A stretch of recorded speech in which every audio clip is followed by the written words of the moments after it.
Hi, Brenda. Welcome. Hi. I have to say, Brenda's actually a really good friend of mine who regularly beats me at Words with Friends, but and understands True. what Yay. well, I'm catching up to your wins, I have to say. Yeah. But now I'm just stuck on that last 7-letter word. I know it's in there somewhere.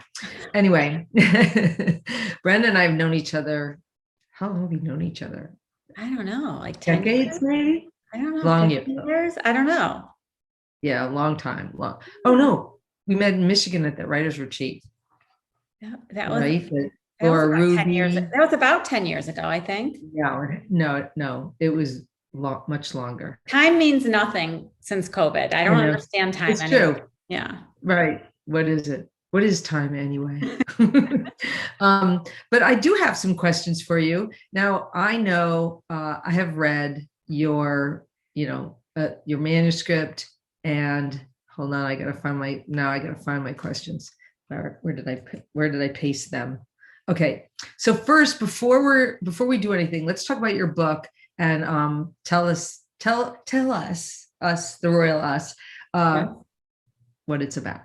Okay, so Sing Something True is a novel for like 8 to 12-year-olds, and it's about a people-pleasing fifth grader named Cassidy Carlson who has an older sister with an emotional disability. And a new girl moves to town and sort of shakes up everything that's dear to Cassidy. And she has to find a way to put things in order before she loses her best friend and a possibly magical bird. And probably most importantly, her role as the sunshiny girl in her family. So that's Yeah, those labels. Yeah, those labels are tough. tough. Yeah. Yeah. Everyone has a And role in their family, I think. And especially if there's a kid in the family who's especially difficult, the mhm, easy kid has a lot that they have to live up to. right. I totally get that. Um, um, so so tell me, I know that I want to act like I'm just really asking the questions. Like Terry Gross, she knows the answer before she asks, right. but she still acts like oh, really? I'm sure she knows, right? So, so tell us the actual life incident that inspired the book, but also I want you to riff a little bit because on how you turn a real life event into something that is fictional without feeling like you're betraying your actual history of the event. And how do you find it in yourself to veer off of the reality and make stuff up? Because that's not easy to do, because you have the story in your head of what actually happened, and then Right. trying to riff off of that, or use that as a jumping off point, is not easy. Right. And that's a great question. So yeah, this book came from a real life incident that occurred with my sister's family. So my sister and I are best friends. We've been best friends since she was Wait, I thought I was your best friend. okay. Well, besides you, Katie. I'm second best. Second best. So my sister was born when I was 3 years old, and like she's been my girl ever since. Like we never had a moment where we didn't love each other. And even though she lives in the Chicago area, I live in the Florida area now, in Florida. We talk on the phone every day. And she has two daughters, one of whom has the same emotional disability that the character has, Mhm. and another one who's sort of like this sunshiny girl. So the characters are totally inspired by my nieces, who I adore with like Mhm. all the love in the world. So one day when my sister called me in the morning and she's like telling me a story about what happened, everything my Mhm. sister says is, oh my God, it's a total disaster. Blah, blah, blah, blah, blah. And it's usually not a total disaster, but it Right, feels like it to my sister when she's telling me the story. right. And, but this story really did feel like a disaster to me. And it broke my heart when she told me Yeah. this story. Is basically Riley, her daughter who has the sensory processing disorder. She was in fifth grade, and she was at, I think, or maybe she was in fourth grade. She was at a school assembly where there were families and everything, and everyone was recording, and she had to just read this thing. And she just like stood up there and like just didn't read and didn't read and didn't read. Oh, And it was like painful. this like silence in the gym / auditorium where it was just so embarrassing. And like my sister and her husband have their cameras out, and then they like just put their cameras away. Oh, And like you just want to run up and like grab her and be like, it's okay, it's okay. And so as my sister was telling me this story, I was thinking, okay, it was obviously horrible for my sister and her husband and their other daughter who were watching this, but was it horrible for Riley, or did it not really matter to her? In which case, not such a big disaster, but it really did matter to her. She really was upset by it. And then, and she's sort of saved by her teacher. She literally left the stage in the middle of her thing and like went over to the teacher. And so she started to read? She started to read, and then like she stumbled through it, and then like they were singing, and she was just standing up there like almost in tears. She ran off the stage to the arms of her teacher, who happens to be a friend of mine from growing up, which that was kind of cool. And the teacher like said something to her and got her to go back on stage and smile and sing and do everything she was supposed to do. So teachers are heroes, especially teacher Jody Smith Black.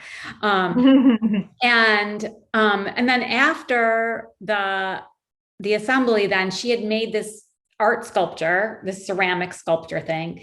And somehow or other, I don't remember the real story because I've made so many things up, but somehow or other, her dad dropped it and it shattered into a million pieces. So it was like, she made it through thanks to the teacher. Like she almost lost it completely. The teacher helped her. And then this thing happened. And then she was just in a puddle on the floor in front of all the teachers and students and families. And it was so embarrassing and so awful. And as my sister was telling me the story, I was crying because I just felt so sad for Riley and their family, really, because there's also that feeling that my sister had of everyone sort of pitying them and staring at them like it was a car accident that you can't turn away from. And nobody wants that, you know? And so I was devastated by this story and really moved by it. And so I decided, okay, I'm going to process this by writing that story. So all I did was write that little scene. And I brought it to critique group, and they were like, I'm like, I don't know what this is. It's probably nothing. And they were all like, you should turn that into a book. And I was like, oh, really? That seems like a lot of work. Yeah. Like, yeah, it probably will be a lot of work, but I think you should do it anyway. So then I had to really think, because as you said, it was just like that incident was just a launching off place. And I didn't want to write anything that was true. I didn't want to like, write about my sister's family, but I wanted to write something that felt true to readers. And so I just started making things up, and I would expand it. I was like, okay, well, maybe Cassidy has like some social problems, and maybe there's this new girl at school, which was all made up. And then the book became like, it was like this, and then it was like this. And then I'm like, okay, it's still not big enough to be a book. Maybe I need a subplot. And so I invented this bird. And at first this bird was a talking bird, and it was like a fantasy. And then I realized, it's too much. So I made it more like a possibly magical bird, which I actually like so much more because you don't know. You don't know if there's magic going on or not. And I feel like with kids, especially, and lots of adults too, you sort of go through life wondering if there's magic going on. Like, did I see a ghost? Or, do we have mental telepathy with our best friends? And, you sort of wonder what is the magic in the world. And so that to me is more interesting than just real magic, So once I invented the bird subplot, then the story really became a story. And it really like stopped being just a riff off of my nieces, but rather like a full-fledged, you developed it into something bigger, which that's what stories are, because a real life incident although that one is quite a story. Yeah. It's an incident. It's an event in someone's life. It's not a story. Exactly.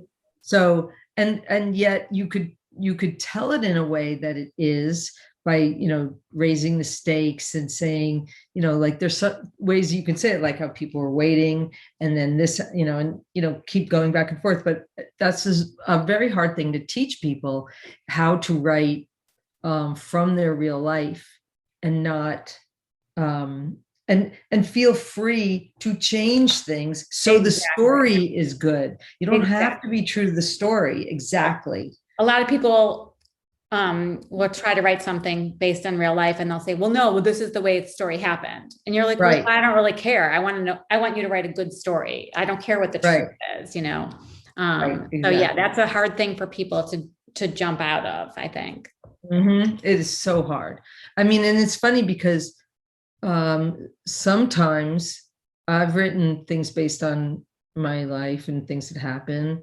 And like my middle grade, The Curse of Addie McMahon, that the girl dealing with the guilt of her father dying from lung cancer, same thing I went through, where I should have thrown away his cigarettes. I should have done it every day. I should have made it I should have been such a pain in the neck that he just like, it would have been worth it to quit.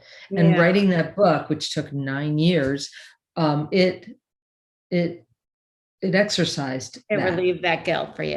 And I'm always like, I don't understand this whole, like, I worked it out through my writing. And I afterwards I realized, oh, I don't feel guilty and I'm not pissed off at him anymore. I totally understand that. Like with Julia's Kitchen, my first novel, a lot of it is about this character who has this magical thinking and she worries so much all the time. And she feels like her worries are sort of protecting her from him. I used to do that all the time. And you just still do it. You should write the book because I don't do it anymore. It's like, I'm so free from that. I really don't do it. And I do things like, I'm over that. Yeah. If I can XYZ before the next commercial comes on, this will happen or something, like it's not real. Of course it's not real. I'm so sorry. It's not real. I know it's not real. By the way, I took off my glasses so you're blurry because the reflection is so distracting. Okay. So I forgot to put up my anti-reflection piece of cardboard. So sorry. Right. Speaking of getting over things, I should mention, as tragic as that story was for my niece, Riley, she's now just finished her freshman year in high school and she doesn't even hardly remember that night. So, we as parents, like our hearts break for our kids and this, that, and the next thing, but the kids are resilient. Yeah, they are. They really are. Yeah. Boy, there was something I was going to ask you. I'm going to pause this and I'm going to put my thing on because I need to see my notes. One sec. Okay, we're back. Okay, we're back. So it's a little better. Sorry, but it's the way it is. I have to be able to see. I tried. So tell about, I was just saying during my trying to fix this so it won't reflect my glasses, that I very much remembered and was very affected by the fire in Julia's Kitchen. And and I want you to tell what that's based on, the real story, but I do want to say that it influenced me so much that I unplug the toaster every single time. I'm like, hey, unplug that toaster. It's like so funny. My brother is the same way. He actually built a house and he had an electrical switch put in for the toaster oven so that it was easy to turn it on and off because he was so scared after reading Julia's Kitchen. Okay, so I terrified people with this book. Yeah, tell. So Julia's Kitchen is about a girl whose mom and sister die in a house fire. And that was also based on a real life experience of a neighbor of mine whose father and brother died in a house fire. And that was a lot easier to turn into fiction because I didn't know those people. I only knew their story, like knew their house. I knew their story. So that was much easier to turn that into fiction. But when I was writing the story, I wanted the fire. In real life, the fire was caused by the dad dropping a cigarette on the couch and falling asleep. And I didn't want that to be the story in the book because I wanted it to be a true accident. I didn't want anyone to be at fault. Right. And so I interviewed a fire chief in my town, and I asked him, like, what could cause a fire that would be literally nobody's fault? And he's like, a toaster oven. I was like, what? He goes, yeah, I fought a fire once that was started by a faulty wire in a toaster oven. I was like, he goes, yeah, you're supposed to always unplug your toaster oven. I go, what? I've never done that. And I couldn't believe it. So I was like, okay, that's a good one. So I used that. Right. And now I've like traumatized people who've read the book. That's funny because I remembered it as your house had burned down. Oh my God, really? Yes. And I told this, my brother was here visiting, and I said, Nick, unplug that toaster. It was a toaster, not even a toaster oven. Unplug that toaster. My friend Brenda's house burnt down. So you so he thinks your house that I did a good job with the book because you really believed it all. Yeah. In fact, like one of the brothers from the family who survived this tragedy, he and I have become friends on Facebook. Like he found out about the book and we connected, and he's such a nice guy. And he did tell me that even though it was like a Jewish girl and he was like Christian boy, he's like, you totally got it right. Like you got it all right. And I was like, oh, thank you. That is so important to get that. Yeah. So, so we talked a little bit about turning true things, in real events in our lives or somebody's life into a story. But what are some of the challenges when you do that? I think the challenge is feeling constrained by reality, and also feeling a little worried about how the real life people will like what you wrote. Right. You know, I wrote this book and I was like, I wouldn't even send it to anyone till I got my sister's approval. Because, you know, I didn't want to say anything. And she certainly did give me some feedback when she's like, I think Riley might be upset by the way you worded blah, blah, blah. So I changed it. You know, it's like, my sister's love means more to me than any book could possibly mean. And my niece's respect and love and everything means more to me. So you want to like make sure you're doing them justice, but you also don't want to sugarcoat things either. Right. So, and you want it to be relatable to other kids who are going through something like that. Exactly. So, my nieces have not read the book yet, and I'm dying for them to read it. So I hope that I get that same response that I got from that guy who was in the house fire. I hope they say you totally got it right, Aunt Brenda. That would make me so happy. Yeah.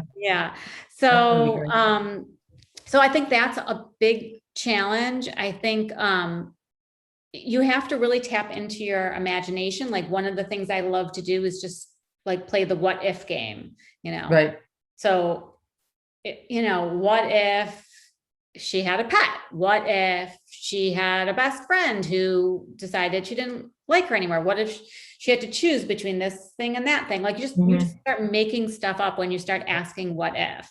Right. That's somebody I interviewed a while ago when I was still director of ICL, was somebody said, this woman, Jamie Schmidt, and she's a writer, and obviously, and she said, when you're stuck, you know, throw a dragon in, you know, and she meant literally, but I think it metaphorically, or just like as a placeholder in whatever you would like, you would throw a dog in. I threw in a talking bird, right? I threw in a bully in. Yeah, it doesn't. Yeah, exactly. It can be anything that gives you that little shove, right? And think about like what would happen if that dragon or talking bird or dog or whatever, or neighborhood kid moves in, or, you know, anything. And I often imagine myself, it's sort of like I don't know if it's Outer Limits or Twilight Zone, but like I'm at a door in the middle of outer space, and I open the door and I look out, and there's just infinity, and I can have any idea in that infinity. And it's just like an exercise, you know, that I do to myself. I realize I play a lot of games like that in my head. Great. Oh, that's a really great image to think about. Yeah. And it helps sort of free, you know, rattle things, shake them up and get them unstuck. Yeah. And so Yeah. Is there, have you ever thought about writing something that was based on a real thing and then just like could not get it into story shape, into story format? Definitely. So, so I have a daughter who was a very difficult teen, as you have heard me tell before. Mhm. And I wanted to write a novel like inspired by her in middle school. And I started writing this stuff and I would bring it to critique group, and my critique group was like, who's going to read this? Like, this is crazy that she's doing crazy things. This is not for middle schoolers. This is like high school material, but she Right. was like a 12-year-old doing these high schooly things. Right. And I'm like, I realized, this is like, this is not my story to tell in a novel form. But that is why I did end up writing true thing, like a memoir about that. Mhm. So that's, Mhm. some true things cannot be turned into fiction because they're too unbelievable for fiction. Right, because if you read it in a book, you'd be like, "Come on, you're really Right, stretching things there." right. Or there's And just no audience for it because if teenagers like aren't going to want to read a book about a 12-year-old. right, But if a 12-year-old is acting like an idiot 18-year-old, then 10 to 12, 10-year-olds can't read that. That's like, right. you know, And what if you made the character 16 or 18 years right. old? But then that would be like half the point was the fact that she was so young and doing these very mature things Right. that weren't Mhm. appropriate. So Right. there was really no way to do it. So I'm just writing it Right. for adults and I'm writing it as a memoir. And I like that. Yeah. Um, so do you want to talk a little bit? I mean, you brought up your daughter, so do you want to talk a little bit about the article that you wrote recently? Sure. So this article is in parents.com and it's called How I Talk to My Teen About Suicide and How You Can Do It Better Than Me. So my daughter was suicidal as a teenager. And I think as a mom, and as probably many moms and dads could relate to this, I just wanted her to not feel that way. I Mhm. wanted her to, it's not that, I would say things like, it's not that bad, things will get better. Don't kill yourself, don't hurt yourself. And those are normal things to say Mhm. because they come from your heart and they come like it's almost like a reflex. Like if your kid says like they want to die, you say, no, of course you don't want to die. Don't say that. Yeah. Don't say Mhm. that. You'll feel better tomorrow, Because it's so scary to us. It's so Don't say terrifying. that. Yeah. Yes, it's so terrifying. And what I learned, because now I'm a crisis counselor, and so I actually talk to kids and adults, who are feeling in crisis or suicidal. And I learned from the training with them how important it is to empathize and validate what Mhm. the person is feeling, Oh, right? so true. It's so Right. true. And I wished I I, had that training back oh, when me Faith was too. younger. I would have been such a better mom. Me too. But, I know. Just as a little aside off of I have the same thing. My son was very difficult to raise. And my daughter sat by and waited her turn all the time. And, and when I remember that he was having a DEFCON 1 tantrum about something, and I always tried to logic him out of it, is how I phrased it. Like, um, no, you can't go back to the carnival because the carnival is closed. I mean, how do we get in? We can't even go, like all the logical stuff. Like people right. aren't there now to run the rides, and I know it was all the overwhelming stuff that got him to this place anyway. This actually was a carnival that this one of these times happened. And we ended up calling it Carnival Syndrome. So like whenever he had too much input, it was like, Right. this is a Carnival Syndrome moment. So then the next time it happened, I realized, I'm going to try to just hear what he said. Like, I know it's so upsetting that the carnival is closed. I know I want to go back too. I'm so mad. I'm really disappointed and I'm mad. I understand how you feel, like that kind of thing. That's And if so much only I better. had known that. Every time a Right. parent is like, opens that, like cracks that door a little bit of like, I don't know what to do when. I'm like, I got something. Please learn from my mistakes. Let me Yes. relive through you, like, please Yes, take this yes. little bit of So advice. just So saying yeah, something as I agree. simple as like, yeah, I understand how you feel. And it makes sense that you want to end your life. It makes sense. Mhm. If I felt this horrible for this long, I too would want to end my life. I understand that. And I finally did get to the point where I was able to say that to my daughter. And it's like a story I don't often tell people, but now I've written about it in public because it just sounds so crazy. Like my daughter said, "Mom, you're going to be okay when I die," and I was like, "No, I won't." And she's like, "But it's going to happen. You're going to have to let me go." People whose kids die from cancer, people have kids who die from cancer all the time, and I'm like, "Yeah, but you don't have cancer." And then she's like, "But And she doesn't know if they are able to, like, how they get through that. right." And she's like, "But this depression is my cancer, basically. Like this depression was just as much of a malignant tumor as like cancer was. It was terrible for her." And so when I realized that, I was like, okay, well, shift my thinking. And I said, okay, I hear what you're saying. I get it. But like, if you had cancer, we would try everything to cure it. Western medicine, Eastern medicine, like everything in between. And even though we tried a whole bunch of things with her mental health, all those years, we hadn't gone to like really out there ideas like acupuncture, energy healing, or, any sort of woo woo kind of thing. We hadn't done that. And I'm like, well, there are things we haven't tried. If she had cancer, we would try all those things. Right. Right. So I said, are you willing to try all those things? And she said, if I try all those things and I still feel this bad, you're going to have to let me die. And I said, okay. Oh my God. That was our deal. And it's a crazy thing to say to your 17-year-old. Yeah. But that's exactly what I said. And then she was thinking, great, I'm going to try these things. Nothing's going to work. Mom's going to have to be cool with me dying and my life will be over. Phew. That's what she was thinking. I was thinking, what did you just say? Yeah.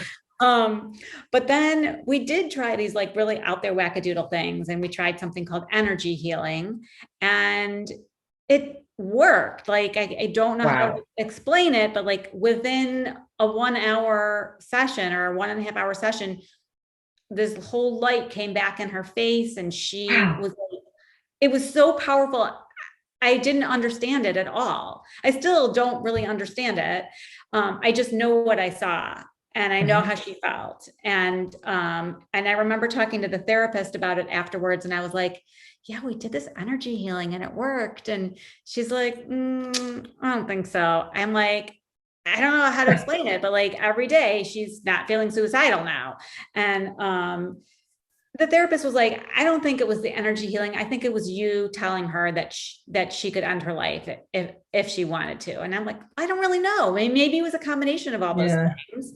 Yeah. But at the end of the day, like I do think empathizing and validating what she was feeling and then being open-minded to whatever, we could try really, really helped. And so anyhow, so I wrote this article. Yeah. I wrote this article about that. And it has really resonated with a lot of people. And I've heard from people in my life, like long ago neighbors or long ago sorority sisters or, all different friends of friends of friends who've reached out to me and either said like, I'm the mom dealing with this right now. I have a kid like that, or I actually feel like this right now. And I want my mom to do what you did, to understand and validate, like how, all these people are identifying with that. And it's been really like very powerful to know that I wasn't alone and Faith wasn't alone going through this, but we rarely talk about this. Wow. Interesting. Yeah. Yeah. And great that worked. And is she using that energy therapy regularly? You know what? She has gone back for energy healing every so often, but it's not like a thing she does on a regular basis. Like she's got her mental health totally under control now. She has figured out the right meds for herself. She meditates. She really takes care of herself, and she's like all the, like now she's 26 years old and she's a therapist. So Wow. yeah, so she's doing great. It's like it's That's great. amazing. Yeah. That is really great. Yeah. Yeah, when you first told that story, I was just blown away at how incredibly brave you were to say that, because I don't know if I could say that. I don't know if I could form the words to have that come out. But when you're so that terrified, there's a certain point where you're going to try everything also, for yourself to help your kid. And it was one of those things where I didn't think in advance, this is what I'm going to say. It just like the words tumbled out of my mouth. I was at a place where I was pretty sure she was going to die from suicide. I was pretty sure that's what was going to happen. And I was like processing that. I was like, oh, there's nothing I could do. Like, you think as a mom that your love for your kid can prevent them from doing that. But like, no, that's not enough. Like they're separate individuals from you, and they are going to do what they're going to do. So it was like this realization of like, wow, I really might lose her no matter how much I love her, no matter how optimistic I am, no matter how much I've given her in support, like I might lose her to suicide. And by the way, to the people listening or watching, Brenda Ferber is the most optimistic and positive people I have ever met. Whenever I feel like being snarky about something, I think, what would Brenda do? Oh, I could be snarky too, but yeah, I know. I am. I know. Yeah. But you're very positive facing, and it's really a great thing to have in my life. Thank you, Katie. It's true. Thank you. So anyway, so then you turn the story into an article. Yes. And what made you is it because you knew that it couldn't be a fiction? Yeah. I guess like that story itself could have been fiction, because at that point she was 17, and that's not that unusual for a 17-year-old to be suicidal. But but I'd already written the memoir, which basically starts when she's like 9 years old and goes through till when she leaves for college. And so in trying to sell this memoir, I thought, oh, well, let me try to get an article or an essay or something like that published, to get a little momentum. And so that's why I wrote that as an article. And have you gotten any? Have I that in order to I don't know. I mean, I don't know. I'm querying agents now, so cross your fingers for me. Yes, we need the energy healing. We need all of it. Positivity. Positivity. I just really think that this book will be a big help to lots of parents and kids.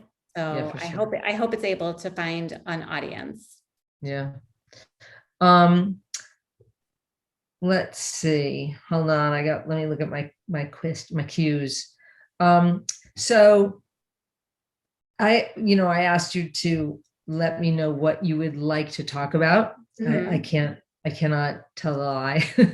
And you did bring up, that Sing Something True is about finding your voice and speaking up even when it's hard. So is that seems to be related to the article and saying that to Faith?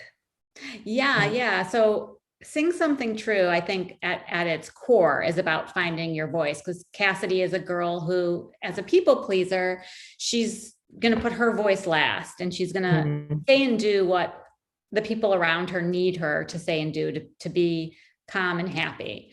And I think a lot of us, especially girls, learn to be that way. Oh, just be nice. Even like in the when the pandemic started and people were like, wear a mask, and other people were like, wear a mask or don't wear a mask. Let's all be nice. And I was like, no, let's not be nice about this. So I think being nice is like this heart, this like weight that we women carry from our childhoods, learning how to be nice all the time. And really what's more important is learning how to have a voice. and learning how to speak Right. up and learning how to do that in a way that's not hostile, but that is assertive. And so I think that that's what Cassidy learns in the story. And I think that by me writing this article and this memoir, that is also me like sharing my truth, speaking my voice, shouting from the rooftops what I've learned from my parenting journey, and doing it sort of like It has, bravely. yeah, and it has definitely been a journey. Oh yeah. Yeah. And the other book that the other manuscript that you wrote reminded me, you wrote about the little protester girl. Oh yeah, that one never got sold, that picture book. Yeah, I I love know, that one. but it's the same. It's such a great, this little girl who protests all these things, Yeah. and it's such a great manuscript. And it's that same idea of speaking Yes. the truth, speaking up for what you believe in. Yes. Yeah. So, so what are you working on now? Really, I would say I'm still sort of working on the memoir, revising it a little bit, trying to find an agent, hoping to sell it. And that's my main focus right now. And then, a bunch of little picture books that I'm always working on in the background. I want to talk about a little bit before we go. Yes. Of course, and also your last question, I said, what would you like to talk about? She gave me a couple of questions, you guys, and her last question is, why do you love Katie Davis so much? And I'm going to make you answer it since you wrote it I'm down. ready. I'm ready. Nothing like fishing for something. You didn't have to fish. I gave it to you. I handed you the fish. We'll end with that. But first, I want to ask you now. Let me think about how I. Oh shoot! Now it went out of my head. Hold on. See, you distracted me with your kind words. What we were talking about, and I was asking. Oh, I know. So I want to talk about, because I critique the people in the writer's block, and every single time after I'm done, I'm like, oh my gosh, did I hurt anyone's feelings? Was I too harsh? Did it? Because I will not pull any punches. I will say, I mean, I don't say it in harsh words. This is stupid, or that's not how you critique. So like I would say, like, I don't believe this, or why are you having this? Why do you have this extra character, or whatever it is, Right. Right. And I do forest and trees. I tend to like just anything I see, I let them have it. That's good. And Brenda is a particularly honest critiquer, and she's looked at a few of my things. So, and a generous critiquer. And so I want to talk about, because most of the people watching, they get critiques through the writer's block. And if you're a writer and you're watching this, and you never know how to take their critique, like we've had some people defending, like saying, but here's why I did that. And like, and I don't want to say I don't care, because that's rude, but it doesn't matter why you did it, if it's not working on the page. So I want to just talk about that a little bit, to try to help people learn how to absorb something so hard as a critique, because it is hard. It is for sure hard. And I think that it's so important and so helpful, and how lucky that they get these harsh types of critiques, because the critiques that come from people who just go, oh, I loved it, that's not helpful on the slightest bit. Right. So that's your best friend or your sister or whatever, your mom. Right. Yeah. And that's helpful just to keep you going, maybe, but you need like someone who really knows to give you really good critiques. And I guess like, well, we have a rule in our critique group that you have to be quiet when you're getting a critique. You're not allowed to say anything. You're not allowed to defend. And then when the critique is done, you can ask questions. And I think that's a really good way to go into it, because if you're just listening, as opposed to in your head, like already thinking of why they don't get it, and you're not getting everything you could from the critique. And also, something that I know for sure is true is, if someone critiques something and they say, I totally think that this character was extra, and there's no reason for this character to be in the story, or I didn't like this, or it just didn't make sense, or whatever. They might not know exactly. That doesn't mean you should get rid of that character. but it means that there's something wrong with that character and you need to fix it. So the critiquers don't have the answers, but they are always right when they're pointing out the problems. And so your job is to figure out the best way to solve the problem. And that's not the critiquer's job. And some critiquers will suggest ways to change things. They're not always right. They're not always right. I tell them, look, this is just my one opinion. You know, I do have experience, but that doesn't mean I'm right. And I really do. I mean, I'm truly grateful that they trust me with their critiques. And we do it in a Zoom, and nobody else, you know, says anything critique wise, but it's really interesting to read these and find things. And I'm always terrified I'm hurting someone. And then afterwards, people are like, oh my gosh, thank you. That was so helpful. I'm like, yeah, no, I'm sure you're doing a great job. You're a very good reader and critiquer. So yeah, people should just be like saying thank you to you. Okay, so now why do you love Katie Davis so much? Oh my God. Well, first of all, I just love your energy. I mean, who doesn't love Katie Davis's energy? Like, there's this like exuberance. My fourth grade teacher. Every teacher I had ever. Well, you would be hard to have in class and be like jumping out of your chair, answering every question, waving your hands. Yeah, I could see that would have been challenging for a teacher. But I love your energy, and I love how generous you are. You really are a very generous human being, generous with your thoughts and your words and your deeds and your life. So those are my favorite. Wow, this is great. You know, it's kind of like hair too, great curly hair. Well, I'm thinking about it too. So, you know, I have a good side of that. But it's funny, you know, it's like asking you that. It's like going to your own funeral, you know? So, oh my God.